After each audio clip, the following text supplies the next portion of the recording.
പെരിങ്ങോട്ടുകര കിഴക്കുമുറി വേളേക്കാട്ട് മേച്ചേരി തമ്പുരാൻ ശ്രീ ഭദ്രകാളി വിഷ്ണുമയ ക്ഷേത്രത്തിലെ ഉത്സവം ഭക്തിസാന്ദ്രമായി ആഘോഷിച്ചു. അഷ്ടദ്രവ്യ ഗണപതി ഹവനം, വിശേഷാൽ പൂജകൾ, ശിവേലി എഴുന്നള്ളിപ്പ്, അന്നദാനം എന്നിവ നടന്നു.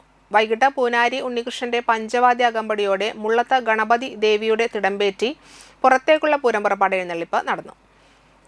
ക്ഷേത്രം തന്ത്രി സന്തോഷ് CS, ക്ഷേത്രം തന്ത്രി സുധീഷ് ശാന്തികൾ എന്നിവർ ചടങ്ങുകൾക്ക് മുഖ്യ കാർമ്മികത്വം വഹിച്ചു. മാനേജിംഗ് ട്രസ്റ്റി VR രാജപ്പൻ നേതൃത്വം നൽകി.